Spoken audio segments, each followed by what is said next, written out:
So here we are. We are back apart, unfortunately, aren't we, Chris? Oh, you're missing me. Yes, of course I Okay. am. Yeah. Oh, yeah. Whatever. Did I hesitate out loud there? Yeah. The hesitation said everything. But yes, we're back for another episode, and we've got some exciting news, haven't we, which we're going to come on to in a Yeah. second. Oh, yeah. Can't Um, wait. but really, there's not really a massive amount of news to talk about. But I thought I would mention just something that happened to me the other day, which I thought was interesting. So it's the day we're filming this now is the end or the start of the kids' summer holidays, the 6 weeks holidays. So the last 2 weeks I've been doing a lot of kids shows in schools and things. I've been doing graduations, I've been doing primary schools, and then I had a nursery ring me up. So this nursery rang me up. And it's actually the nursery that Sebastian, my son, who's now 9 years old, he used to go at this nursery. And I've done them a couple of times, but I haven't done the nursery. I've done out of school clubs because they do an out of school club as well where I used to go. And they said, look, we've got the nursery and it's their graduation. So it's basically the graduation is the kids leave a nursery to go to primary school. And I said, I don't really do that age. We've discussed this before. I don't Oh, really do. boring, now, yeah. Yeah, I don't really do under fives. Because for me, under fives, I can't really do a magic show because A, they won't sit for very long, and B, they just want laughs. They just want like funny things, the balloon hitting Silly your stuff, yeah. finger, silly stuff, and that's not really me. So I said on the phone, I says, "Oh, look, I know I've done it before, but I don't. It's not really my thing." And she went, "All right, it's just we've got 10 shows we want you to do." So I went, "Well, have a guess." You I went, went, yeah, I'll do it. "Yeah, I went, yeah, I'll do it." Of course, I did. I said, well, I run a magic shop, so I've got a few things I can put a show together. Yeah, of course I can do that. Yeah, that's totally my sort of thing. So I've done 10 nurseries over the last week and a bit, 10 different nurseries, all of them I've totally done them. different. I've done them in the past, and they're not too bad because you can like do a few balloons and stuff like that, and things to fill the Yeah, time afterwards and yeah, stuff. yeah, And like you say, you just lengthen the trick with gags and yeah, magic wands and filler stuff. getting people to come up and all that kind of stuff. So it's been a long time since I've done them, but I have Yeah. done them. So I just did some filler. So I pulled the Run Rabbit Run off the shelf. I did a couple of other bits, pieces like that, which aren't really my sort of thing. I don't, I think I've said this before. A lot of the stuff for that age group isn't really magic. It's just an it's behind you routine, Yeah. oh yes it is, oh no it isn't, and balloons hitting your fingers, gags, breakaway ones, silly ones, that sort of Yeah. thing. But Dice anyway, boxes, there was stuff one of like the that. Yeah. shows. It was one of the shows I was doing where I pretty much almost lost control of the show. And that's never happened to me for a long, long time. I actually had to go to the extreme, the last case scenario, to recontrol the kids. So it was towards the end. I was only doing about half hour, 45 minutes. I was getting towards the end of the show. The kids were starting because, like I said, that age group, they were like 3 and 4. Yeah. So they were very, very little nursery kids. They weren't even like 5 or 6s. They were literally 3 and 4s. So towards the end of the show, they were starting to get up and starting to move around. And I was doing me Rocky Raccoon act and they started getting up. Now I put a rope down on the front, on the ground. And at the start of the show, I say it's a magic rope. You don't cross the rope. If you cross the rope, I'll have to stop the show. The magic might not work, blah, blah, blah. So through the show, they were starting to get up, cross the rope, trying to grab stuff, as that age do. But it got to the point where they started getting up and now they're playing with the rope. They were playing tug of war with the rope during the show. And also there's a lot of parents there as well because it was graduation. So there's a lot of adults as well, probably about Yeah. 20 to 30 adults and probably about 20 kids maybe. And the kids now were starting to pull the rope. I had music going because I was in the middle of doing my Rocky routine on the stage bit. I'm trying to pull the rope off them. They think it's a game now. So I'm now playing this tug of war game with the kids. There's like 6 of them on one end of the rope, me on the other trying to pull the rope off them, right? This is while the music's going on. What's the music? Please tell me it's Oh, something I can't funny. remember. It's like a Benny Hill music. No, it's not. So the kids are pulling the rope. The parents all like sort of there, not doing anything to stop the kids from doing it. So during the show, I have a few gags that I do when the kids are unruly. You've got all the gags that you do, like has anybody seen their parole officer? How come his mic's louder than mine? Another one, when a kid comes up, I'd say just ignore him, like his parents are. Is another one that I sometimes use. And I'd used all of these up by this point, and I'd controlled a couple of the kids and sent a couple of the kids who were really like mischievous back to the adults. So last case scenario, I had to do that, and I've not done this for a long time. I had to turn the music off, stop the whole show, and literally control the kids and tell the kids to go back to the parents. Every single kid, so they couldn't sit at the front. Says, we're going to have to stop the show, blah, blah, blah. You're going to have to go back to your parents. Got the rope back, calmed them all down, went back to the parents, and then I restarted the show with the music. Because at this point, I'm about to bring out the animatronic box, and I can't have the kids coming up, grabbing the box and trying to pull the box off the table and trying to grab the animal out of the box, because it's worth a lot of money. So I've never, ever had that happen, I reckon, for a good 20, maybe longer years, where I've had to physically just go, this is like the end game now, end game. Stop the show, turn the music off, stop all the show, and literally take the kids one at a time back to all their parents. And the parents keep a hold of them until the end of the show. And then the last bit of the show is only about, I don't know, 5, 6, 7 minutes or something like that. But yeah, I would love to see somebody have that on film and me pulling the rope with the kids, like, and having to take a walk. And the kids just thinking it was a game. So there you go. So, you know, even if you've been doing magic for a long time, you can still lose control. When stuff like that happens, it's funny. I mean, I don't think I've talked about this before, but when I used to do kid shows, I think I've told you about it, but I don't think we've talked about it on camera before. But I used to do a show as like it was like a family. How to describe it? It was like a small zoo. Right, it's basically it's a college, but it's where people used to go to learn to be a zookeeper. Yeah, okay. Yeah. We've got one up in Newcastle. Yeah, I know. Yeah. So I was doing a show there, and they had a mascot called Roddy the Lion. Right. I know I've told you this before, but I was doing this birthday party for the woman who worked there, and her husband was dressed up as Roddy the Lion, and she says, "We want Roddy the Lion to come out." So, like, we're just playing past the parcel or something, and all of a sudden he comes in dressed as this like 6-foot lion. Why they think that's a good idea for kids, I don't know. And then all of a sudden, like about 20 5-year-old boys got up, ran over to Roddy the Lion and started punching him in the bollocks. Right, and he dropped down to his knees like this. And on the mic, I'm going, now, leave Roddy alone. Now, Roddy, right. And this bloke's doubled over, waving at the kids as he's limping out of the place. It was hilarious. There's music playing, and they're all pobbling him, like absolutely absolute. But they all hit him in the nuts, like every single time. Oh, it was so funny. But like you say, once they go kids like that, that's it. It's game over. Yeah, for me, that's one of the reasons I don't tend to do nurseries. But if you do a nursery, normally the kids sit very quietly because there's no parents there, and the kids will sit very quiet with the teachers. But this was a different situation. There was probably 30, 40 adults there all watching the kids. The kids were sitting at the front, and it was when they're like 3 and 4, they're very difficult for them to not get up and wander around. You know, once one gets up, that's the trouble, isn't it? Once one gets up and goes. Yeah. Once one gets up, knackered. But there we go. I thought I'd share that little story. But there you go. So anyway, let's get on with the news, and we've got exciting news. Do you want to tell them what it is? We've got a new release coming, and we've done a trailer. And should we show the trailer first? Then well, it's not the full trailer, is it? What we're going to show here? It's a little bit of a sneaky trailer. It's a teaser trailer, but you'll get the idea of what it is and what it does and everything else. So should we play the most important thing is you'll see the reactions that you get from it as well. Yeah. So should we play that now, and then we'll discuss what it is? Yeah. Let's play it now.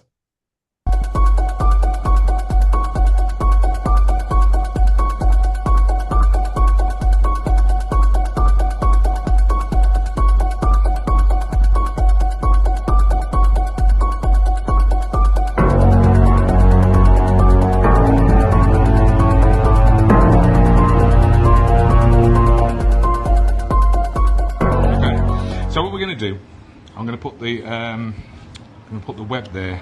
Yeah. You see the spider there, right? I'm nervous now. No, don't be. Look, if we do this, it vanishes.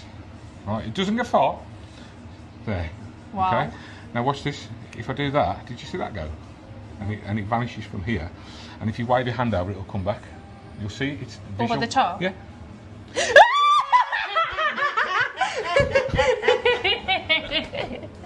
That is crazy. Oh my god, that is so good. That was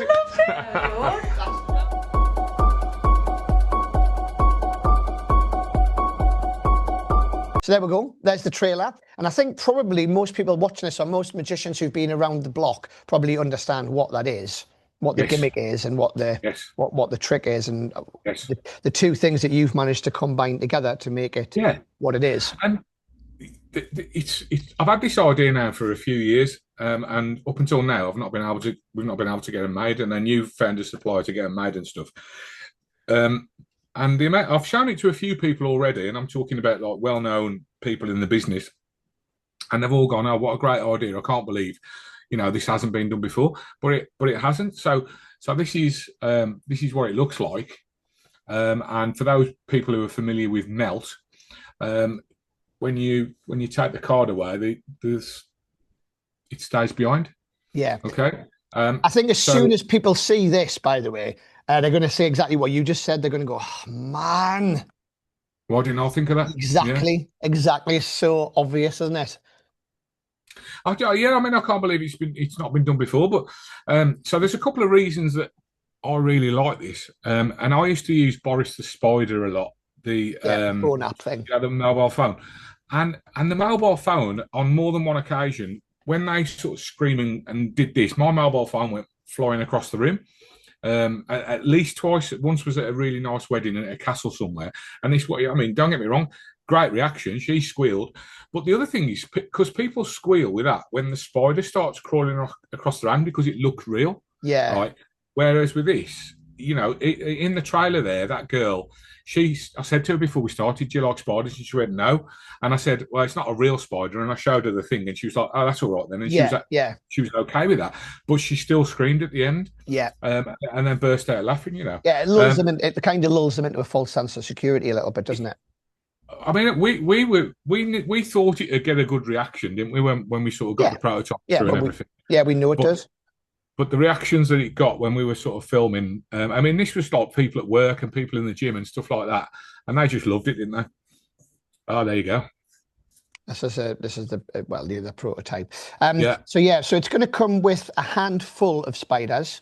Yes, because you will lose them. Because you will lose them. People will go and they'll chuck it on the floor. So it is going to come with a handful of spiders and a couple of different options on the routing as well. But I mean, the basic routine is so simple. Literally, my Sebastian, who's 10 years old now, I said 9 before, but he's just had his 10th birthday. Even he can do this trick. He's done it a couple of times. Has he? Yeah.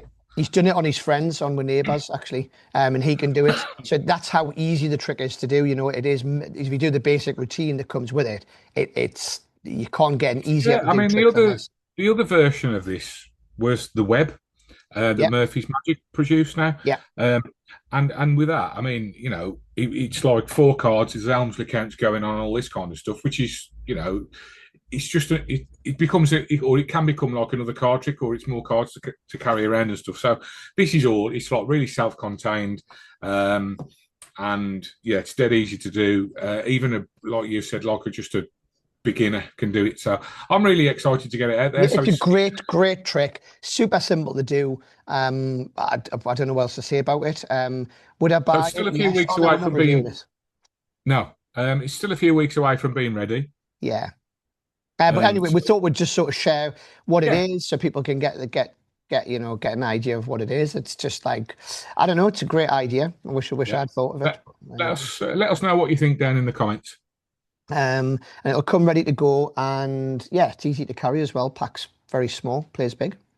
Fantastic. So there we go. So shall we move on? I think it's time we went to the old school, isn't it? Let's go back to the old school.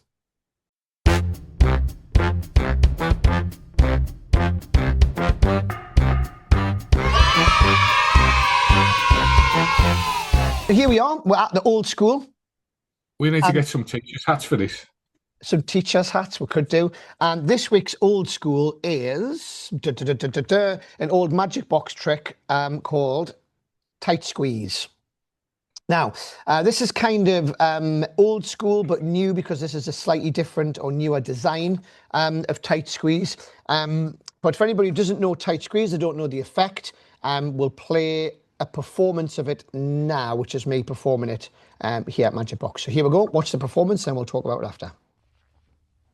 So I'm going to show you this. This is a really cool £2 coin testing device, because there is a problem with some of the £2 coins. I don't know if you know about this or not. You don't know. I'm going to show you. This is what you do to test a £2 coin. We've got this little funnel thing, and what happens is the £2 coin fits on there, and then what you do is you screw this together, and what that does, it seals the £2 coin in the middle. Now what that means is anything that goes inside there, it can either come out this way unless it can go through the £2 coin. And that's what's going to happen. We're going to make these 10p pieces go through the £2 coin one at a time, 3 and 4 coins. In fact, what I like to do when I do this is I like to have you choose one. So I'm going to have the spectator choose one. Let's say they choose this one. You drop that one in, followed by the other 3, and when you snap your fingers, if it's a trick £2 coin, then the 10p piece will penetrate through that £2 coin. Let me show you that again. That obviously leaves us with 3 coins. This time I'll try and do it visibly for you. Look, 1, 2, and watch this. If I actually drop this one in, it should actually drop right through that £2 coin, solid through solid. That leaves us with 2 coins. We're going to do it again. Watch, 1 and 2.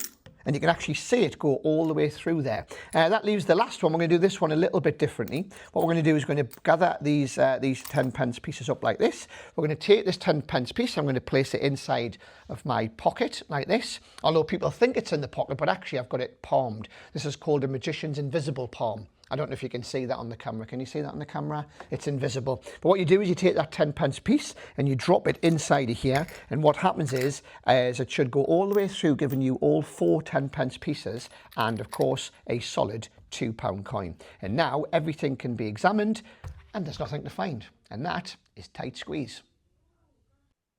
So there we go. That's a performance of Tight Squeeze.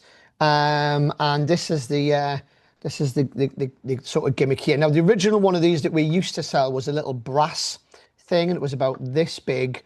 That was the one I had. Yeah, and it had a little sort of brass block that went in the middle. But you could replace that with a £2 coin, couldn't you? Exactly, you could, yeah, you could. So this version is just a slightly different version. One of the main reasons that we've had it's been made differently is because, believe it or not, is the price of materials. Brass is megabucks these days. Brass, copper, anything like that is absolutely megabucks. Even aluminium these days is megabucks as well. So I'll be honest, one of the main reasons that we've had to redesign it, and it's not been around for a lot of years, was just the price of the metal. The metal rods. Surely though, it does look more. I don't know. It shouldn't make any difference, but it looks more impossible going through a taller tunnel somehow. Yeah. But the downside of that, of course, is it takes up more room in your pockets when you're working. It does. It takes up a little bit more room in your pocket. I think this is a nicer looking prop. I like how it's sort of funnel shaped as well. It does look good. So it gives the impression. You can split it in 2 as well, can't you? So it'll, yeah. It unscrews like that. Yeah. So you can put like half in one pocket and half in another, or something like that. And obviously the £2 coin fits perfectly. It's made to fit the £2 coin in there. So when I first started doing gigs all them years ago, I used to use the original brass one, and it always used to go really well. Yeah. I think I bought it off Alakazam back in the day. Like, it was like it was the thing you're talking about. It was exactly that, with the £2 coin, and it was one of the things that sort of, I started doing coin magic from using this. I think I can't remember now, but maybe not. But it's a good gateway to learning coin magic, because it just uses one really simple slide, doesn't it? Yeah, it's one of those sort of it's one of those very first or basic coin tricks a lot of people get. As one of the first effects that they get, because it's self-working. It works itself. You can borrow the coins off people. It's always good to, coin magic. We've talked about this before. I always love coin magic that uses British coins, or coins that people are familiar with, or something that people are familiar with, whatever everyday object that it is. So £2 coin, I think, is great to go in there. And then your 10p. But it's a nice bit of kit.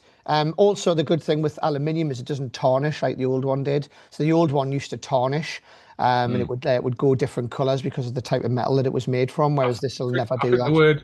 I think the word you're looking for is patina. Patina. Tarnish is the word I'll use. Patina. Yeah, all right, patina. Patina makes it sound like, desirable, but it's the same thing. But yeah, I mean, this goes back a long time. It's based on, there's other effects out there which generally have two, and you make one go from one side to the other. There's a little top hat one, I think, that somebody put out years ago, a little plastic thing which comes in a lot of the Magic sets these days. This just feels a bit more premium, a bit more sort of quality, you know. It basically comes with everything you need. You just need to supply your own coins, comes with video instructions and everything, and that's priced at £20. Good price. Good So price, yeah, isn't it's it? a good self-working thing. This will last you forever. You know, it'll last forever. It's never going to break. You're never going to have to replace it. You know, it's solid. So there we go. I don't really know what else to say about it, really. It's a good little trick. I've done it for a long time. I've used it. Like I said, I've used it in gigs in the old times. I haven't played around with it much recently, although I had a quick look at it the last time I was up at the shop. But yeah, no, it's a great effect, and it's a good gateway to get you into more coin magic. Yeah, it's one of those tricks that we dem and used to dem loads in the shop. Pretty much every customer come in, this would get demmed on. Yeah, it would get demmed all the time because it was that easy. So there we go. That's old school. If it's something you haven't seen, there you go. Something we've introduced you to. So we shall move on now to, well, it's going to be over to you, but it's not over to us, is it? And bizarrely, I'm going to be back in the studio for this one. What? How's that work? I know. It's like teleportation. It's like the magic of TV. Magic.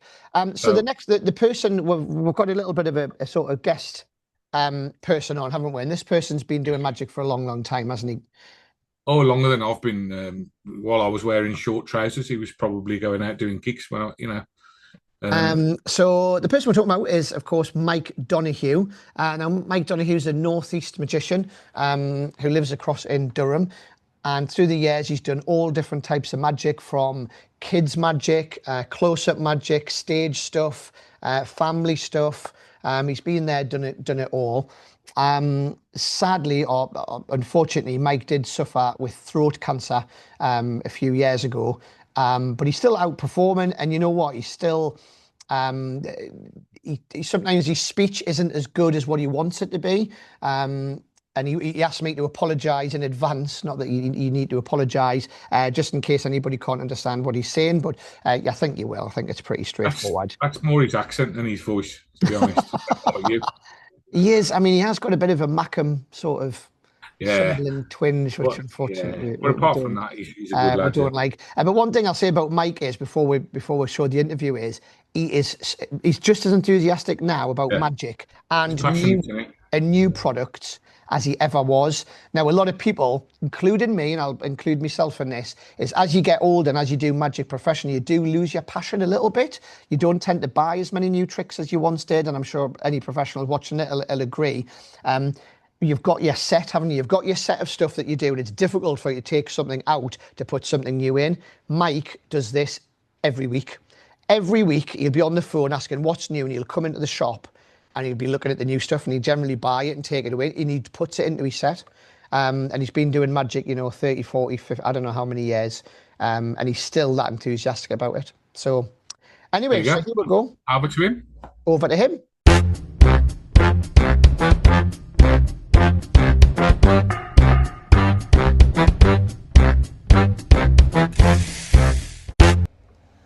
So here we are, and as we already said, we have got a special guest this week in Over to You, haven't we? Well, it's not really over to you. It's more like an interview, isn't it? So maybe we should do a new cartoon.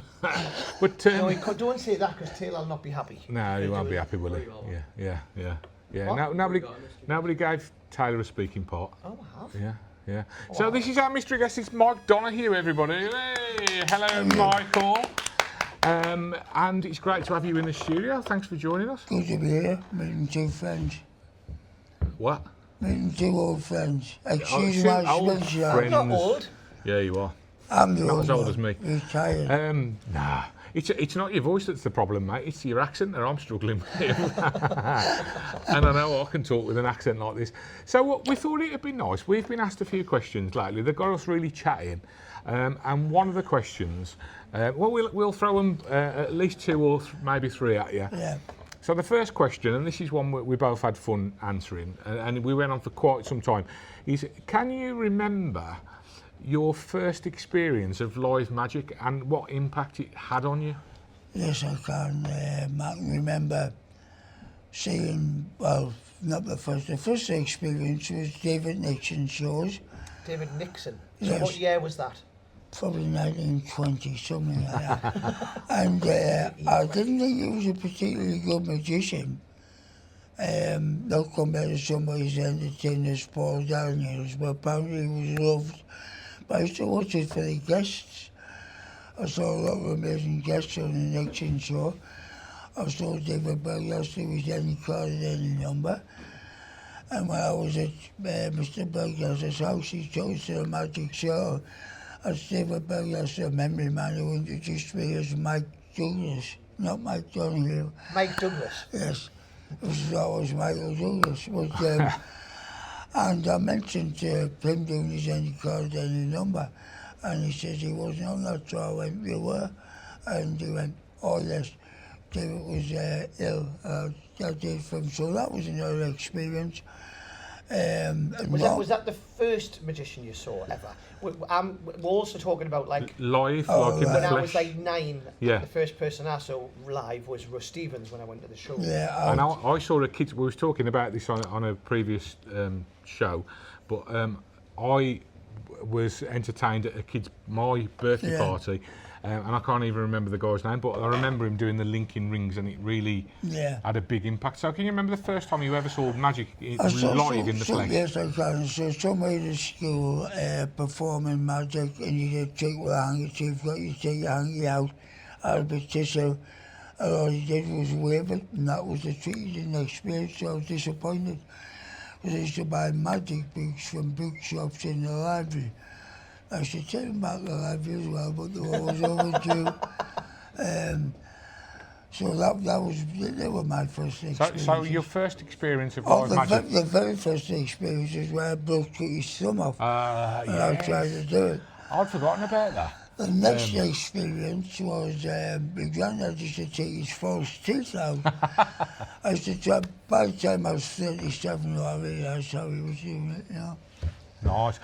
You just reminded me. I remember when I was a kid at Butlins, and I must have only been about 4 or 5 or something. And there was a guy who sat next to us. You remember you used to have your dinner in the hall, and these. You're probably too young. You probably never went to places like this. They were like prisons. You know, Butlins? Have you? No, surely you won't be remember Butlins when you were 4. No. Yeah. And well, I just remember like. The guy doing this, and I was transfixed by him. I thought he was real magic, you know. So yeah. Okay, so that's great. So the other question was, who is, and we'll give you 2, and I'm not trying to, and I'm genuinely not trying to lead you here, but who are your favourite 2 UK magicians? At present, still alive. I'll be perfectly honest. Somebody called Chris Congreve, and I'm sorry, it's Gary Jones. That's fine. But I'm very proud of this man, British Magic Champion, kids shows up magic, and a much more powerful voice than me. And unfortunately, he's younger and better looking. That's the only thing I don't like about him. So funny enough that you said Gary Jones. That's who I said. Because that's who he said. Well, I could tell straight away. I went from semi-pro of 20 years to full-time pro, that they were the real deal.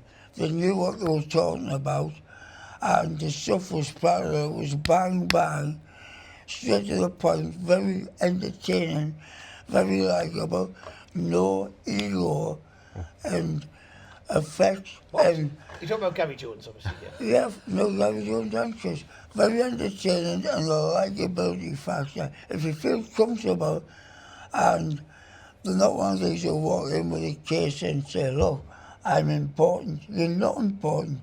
The people you entertain are important. I realised that them two made connections straight away. You didn't have to wonder if they were good at their jobs.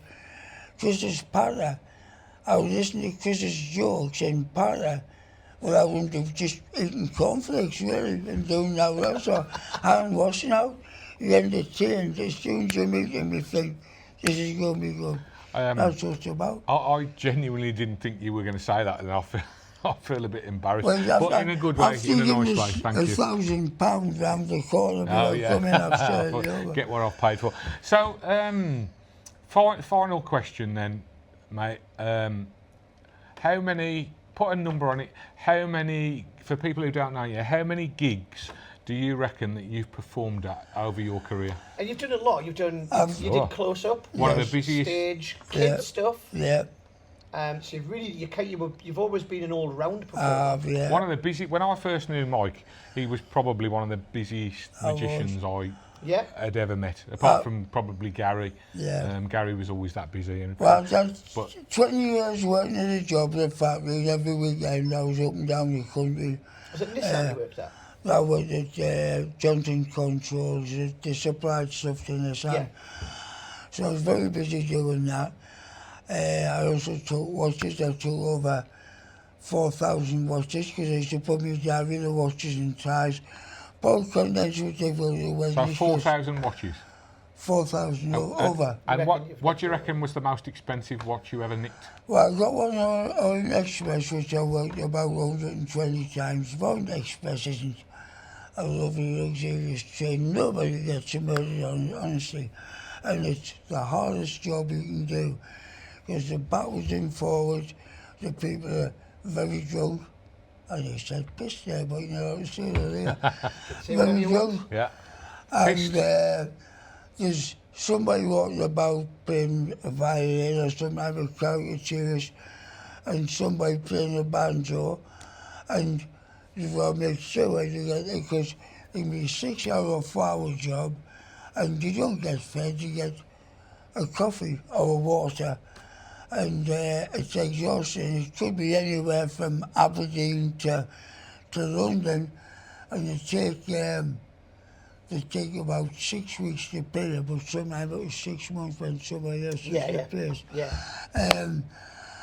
So that's a very hard job to do. If you can do that when you're surrounded, you can work anywhere. But and you've worked some rough places as well. Oh yes. So you've worked some like really posh events, but also some proper rough I prefer clubs. the rougher ones because the people are down to earth, aren't they? There's a couple of events. There's always some woman with far too much makeup on, dripping with jewellery, and either the season out nice or the blokes out nice. Yeah. It's very rare they're both. Same at weddings, sometimes they're lovely. It's very rare you get a nice bride and groom.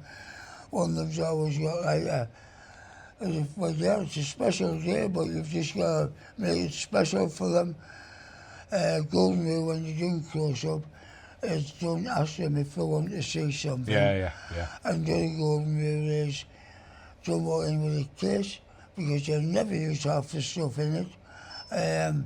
So did you have a case then, or not?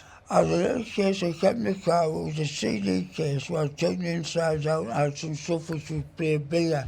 If you needed If I needed to do something, you know, maybe 15 minutes at the end or something, well, I should couple of events to do 15 minutes. So you had essentially 15 minutes worth of cabaret stage material that you could pull out if you needed to. Definitely. You always had that with you. Everything else was on your person. Yeah, but I didn't look as if I was weighed down with stuff. I firmly believe, I mean, the longest events, apart from trade shows where it was 4 hours, I was there, it was to be, you know, as I was called.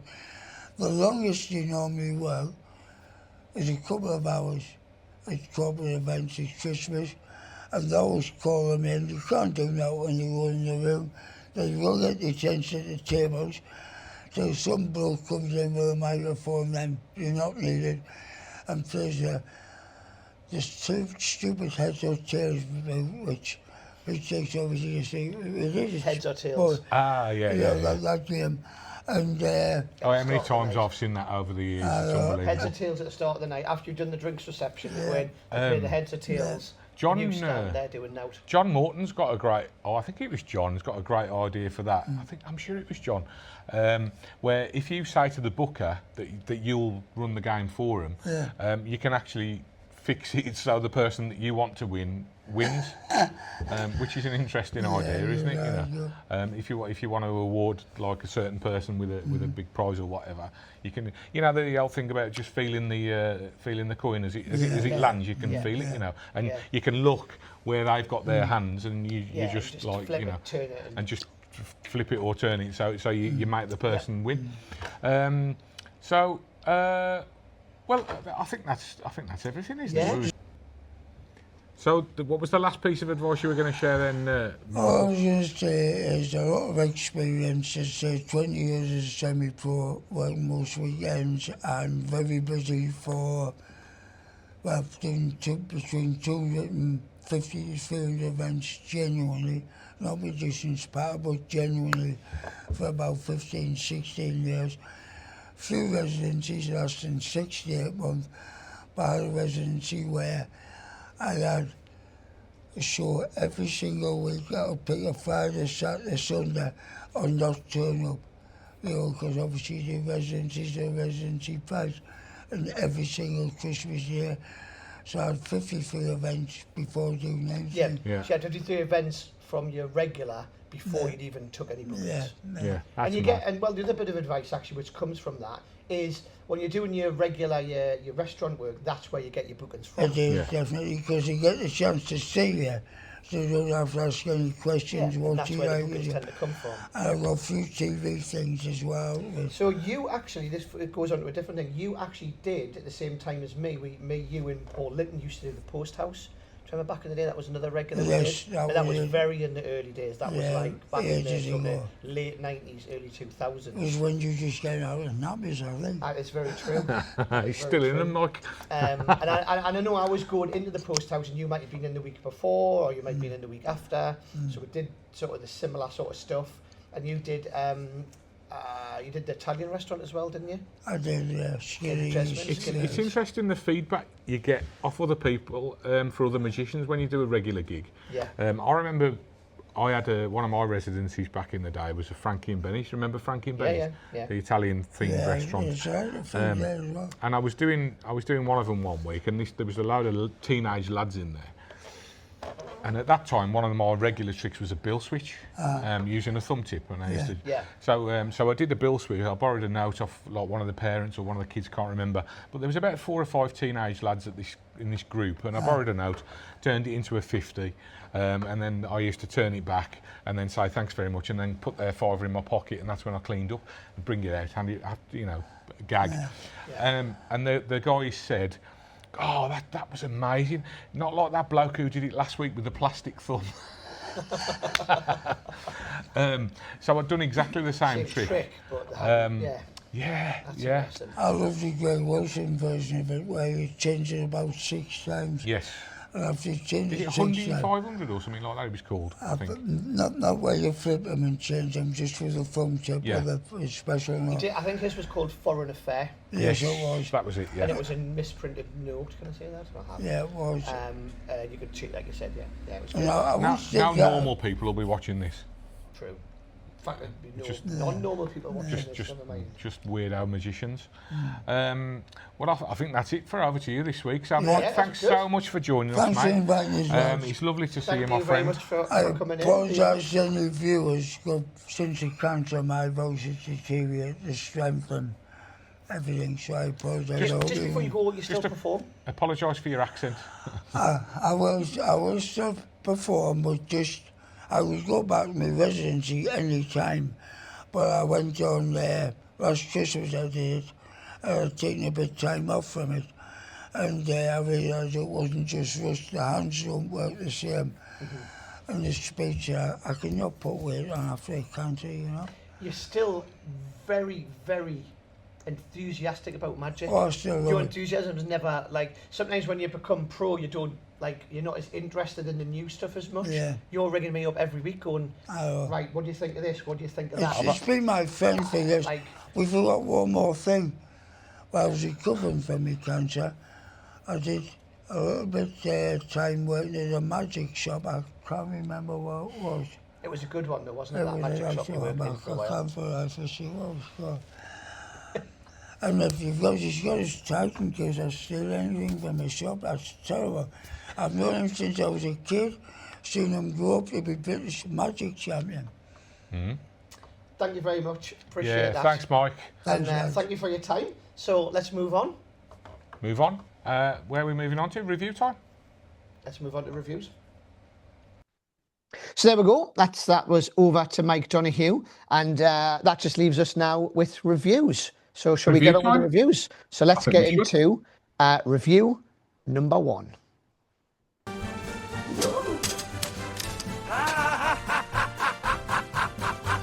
Review number 1, and this is an exciting one because it's something that we both saw at Blackpool.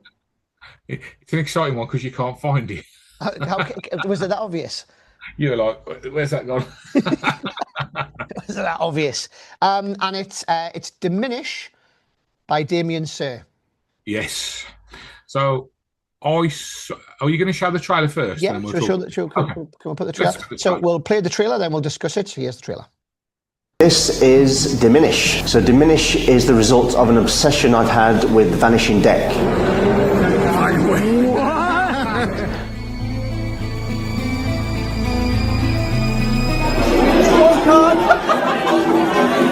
There's no elastics, there's no glue, there's nothing to break. Ooh. It's so good. It looks amazing. It's super easy. The gimmick is ingenious. A, it completely sold out of Blackpool. B, it's gone viral and you can't figure it out from watching the video. And C, seeing it in the real world, in the trenches, people scream when they see it. Vanish. What the hell?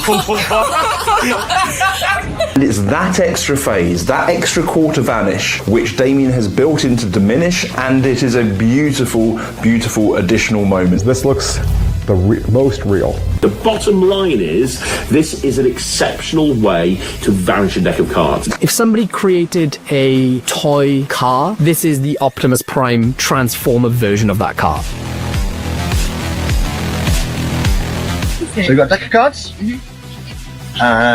Take one for you. One for you. Oh, sorry, I'm going to grab that one. Look at your cards, remember them? And we'll put yours just here. Perfect. Your cards. Okay. Excellent. 2 cards. Can you hold your hand up? If I do this, and this, and this, just name your card. The King of Clubs. You got it? Yeah. Okay, 1 down. Whoa. So to find your card, we're going to make all the cards that are not your card vanish. Okay. So is your card red or black? Red. I'm going to make all the black cards vanish. Half the deck will disappear. What the hell? What was the suit? Diamond. All the hearts are going to disappear. Half the remaining cards will go. And what was the value? 5. We're going to make the ace, 2, 3, 4, 5, 6, 7, 8, 9, 10, Jack, Queen, King vanish, leaving just 1 card. Whoa! Oh my god. Thanks a lot. You don't even have your sleeves down. Diminish has taken a long time to develop, but I couldn't be happier with the result. It'll disappear. You need just 1 card. I really hope that you enjoy performing this as much as I do.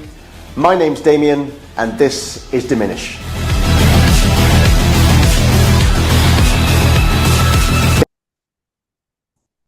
So there we go. There's the trailer. How good does that look? I think that was generally accepted to be one of the tricks at Blackpool, from what I can gather. Yeah. And I saw Damien do this in the pub on the Wednesday night, I think, before the convention started. He showed it me because we'd done a gig together in December last year, Christmas time. Right. He was telling me about it, but he hadn't got it with him. I think he'd forgot to pick it up on his way out. So he was telling me about it, and then I saw it in the pub, and it's such a great visual piece of magic. It's fantastic, and when you watch Damien do it there, he's just like, he's so good. I mean, you've got to be aware of your angles, but he's got that nailed on. You know, it was so good. It's a perfect strolling trick, really.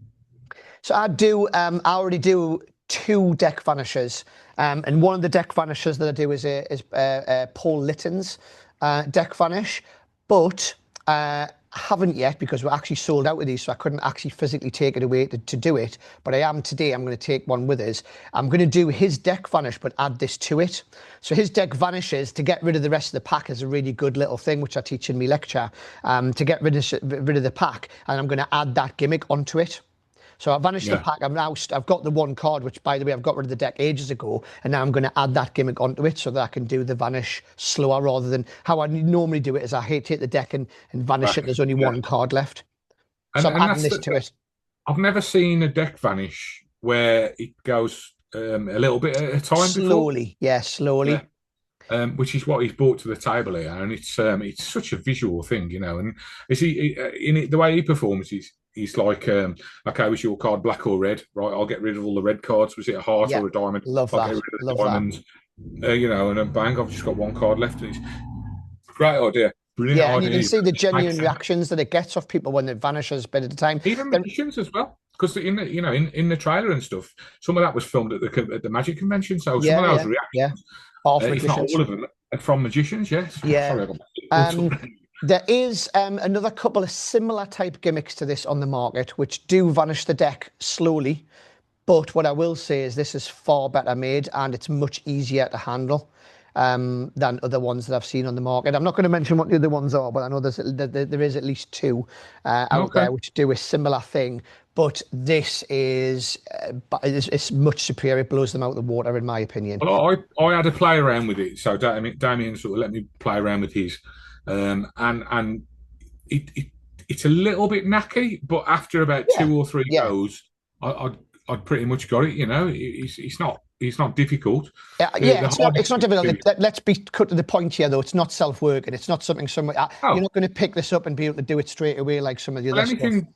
Anything where you've got to vanish a deck of cards and ring this in, you've left the realms of self-working ages ago. It is something you're going to have to practice, and I know some magicians don't really want to practice these days, but this is something you're going to have to sit and work at. It's not going to be instantly. I think the pros out there obviously know, but it's something that you're going to have to work at. It's not something that's going to come naturally.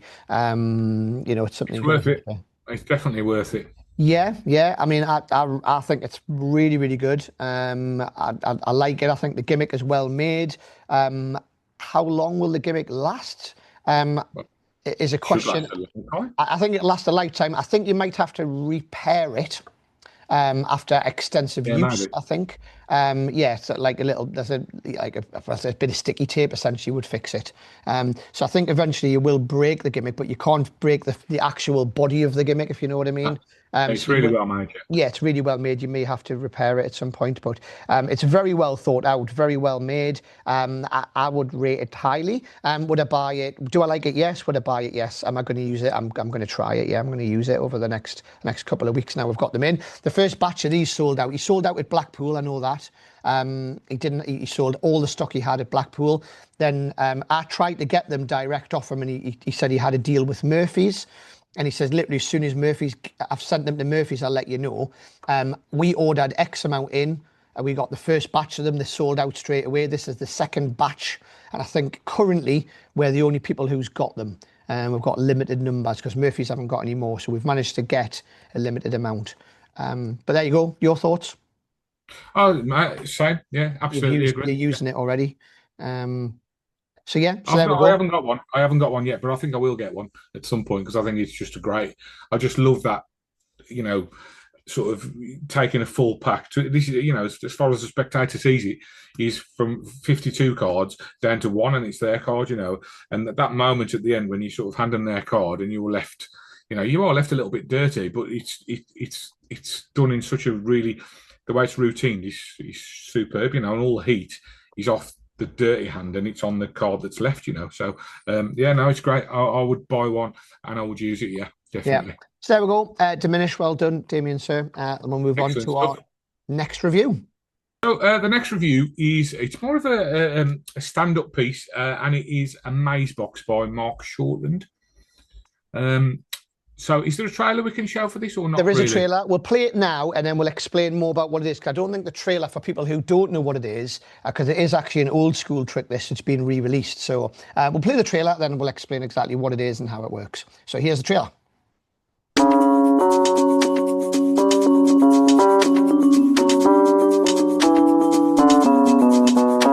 This is the Magicbox Craft, which is not only built with sturdier material than previous models, but is clearly the most innocent looking yet.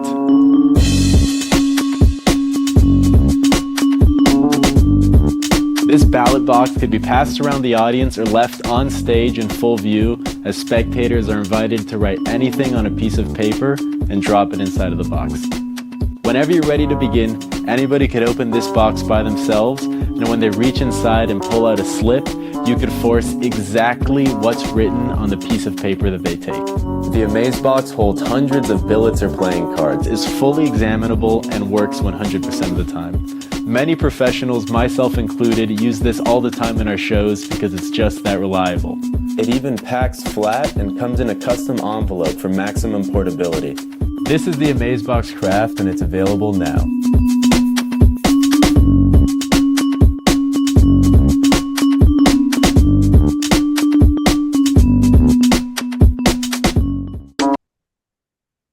So there we go. There's the trailer. Like I said, it doesn't really, I mean, it shows you what it does, but it doesn't really explain it in massive detail about what it is. So cutting to the chase, this is a switch box. The thing that's so good about this prop is, and I didn't realise this until I watched Mark lecture, is how many different things you can use it for. So he uses it in his show and in his lectures to... he gets people to write something down during the show and put it in the box, or you can do it at the start of your show, you know, saying, please write down something. Which is how a lot of people use it, isn't it, these days? Yeah. So you know, everybody genuinely writes something down and it genuinely goes into the box.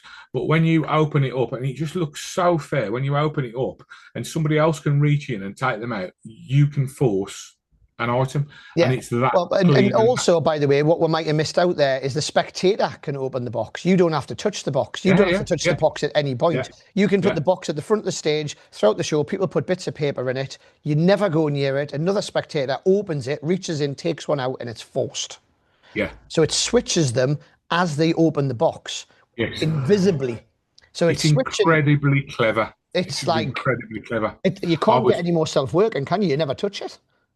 No, it's brilliant. I mean, it was, and I haven't seen the instructions for the product, but I can only go by what Mark covered in his lecture, and he's got so many different good ideas for it. But it's one of those things, you know, if you're out there performing at shows, then you're going to have 1,000 ideas for it, you know, the minute you open the box, you know. So let's be honest, most magicians out there, if they've been around for a while, will know what this product is. They will have seen it already because it was out 5 years ago, I think, originally. Maybe longer, yeah. Maybe longer. And most magicians bought one and used it and probably still do. I've used it. I've used it for the juniors. I've used it in the odd stage show. I've used it as a compere. But it starts to get a little bit shabby. They are made out of cardboard, but that's the beauty of it. It looks like it looks like a cardboard box. If it was metal or wood or perspex, there's some other lovely switch boxes out there, but the perspex. This looks like a cardboard box with a slot on the top. It looks innocent. It packs flat, so you can pack it flat, so it's easy to carry around. Not that I ever did. Once I've made it up, I'll leave it made up. But most magicians, and if you've been to a stage show at some point, the chances are you've probably seen somebody use this, because that's how popular it was back then. I mean, the thing is, it's so disarming, you know, and you can use it for so many things. And like you said, the fact that it's made out of cardboard, and it doesn't look like a magician's prop and all the rest of it, you know. And also, it's a plain white. I think it comes in white or black. Am I right? It just comes in one colour now, which is craft, which is the brown one, which you saw on the trailer. Oh, okay. It's like a brown cardboard box. So the thing about that, of course, is you can then put stickers or whatever you want on there to dress it, to fit around your routine or around your show or around the venue that you're performing at or whatever. Or it can just look like a plain brown box, which is what it is. But yeah, I mean, it's a genius thing, and like, it's one of those things that I would put it in the same league as Double Cross. You know, on another show we said if you could invent one trick, what would it be? That is probably in the same category because it's one of those tricks I know so many professionals, TV magicians use it. Everybody uses that box, and because it's been unavailable for so long, eventually Vanishing Ink and Theory 11 have brought it back out again. And it's great. Like it's great that it's back out again. So if you haven't seen it, what a great prop it is. I agree. Yeah, couldn't agree more. If I mean, I don't do much stand-up stuff at the moment, but if I did, that would be one of the first things I bought. I keep saying I'm going to start doing a bit more and start, you know, and I just haven't done it. But so the last time. The last time we used it was last year in the South Tyneside International Magic Convention, Family Extravaganza, and it was the juniors. So I had the juniors, and bearing in mind I've got juniors who are 7 and 8, all the way up to 17, 18-year-old, and we had them all on stage. And at the start of the show, the whole act was, I'll just quickly tell you, the whole act was a holiday act. It was the kids were going to take the audience on an imaginary holiday, and at the start of the act we had a thing on TV: if you've been on holiday in the last 12 months, come to the front, write it on a piece of paper and place it inside the box. So you had all people, this was pre-showed, before the show had started, people were coming down to the front of the stage, writing down where they went on holiday, folding it up and putting it in the box on the stage. What convention was this? South Tyneside International Magic Festival, or STIMF for short. And then the one I'm not going to be at. Right, okay, I knew you were going to mention that. I knew you were going to bring that up again. You are, man, you are. And then during the show, obviously, all the different holidays went in there. We opened it up and they took it out, and somebody read, what is it? It's Egypt. And it was obviously, that was the force. That was one of the forces that we used in the act. And it was great. Fooled everybody. Great trick. I don't really know what else to say about it. Do I like it? Obviously. Have I bought it? Obviously. Do I use it? Yes. And I'm still using it now. Brilliant prop. Highly recommended. Don't know what else to say. Agree. Couldn't agree more. To say. Fantastic.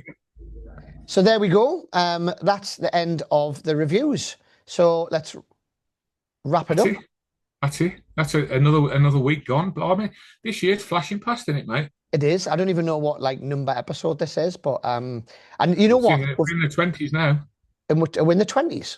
Yeah. Oh, this is 20, Taylor reckons. This is number 20. We should have had some party poppers. It was we've done that many episodes. I have to say to Taylor and you, I go, have we reviewed this yet? And then you go, yes, we've done that, man. And I'm like, oh, right, okay. What about this? So we'll talk about this. And yes. I wanted to review some stuff, and then you were like, no, I did that with Martin Duffy when you weren't here. Like, what the hell? Good. But you're off soon, aren't you? Are you going to Israel soon? Yeah, I'm going to Israel next Sunday. But next I haven't Sunday. told many people about that, so thanks. Sorry. Right.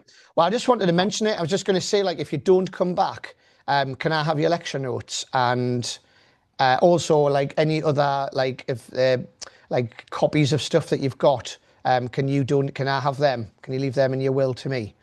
Yeah, thanks, mate. Thanks for that. I mean, I'll be honest, we have got a couple of people lined up who could take over as well. Take over your role on the show. Frankly, I'm Martin. You're joking. Not having Martin back. I'm more scared when I go to Sunderland than I am going to there. To be fair. No, it'll be good. It'll be good. It's you know what? I would like to go there at some point. I think it'll be good. I'm looking forward to it, mate. I've got friends over there. I've got friends over there, so I speak to them.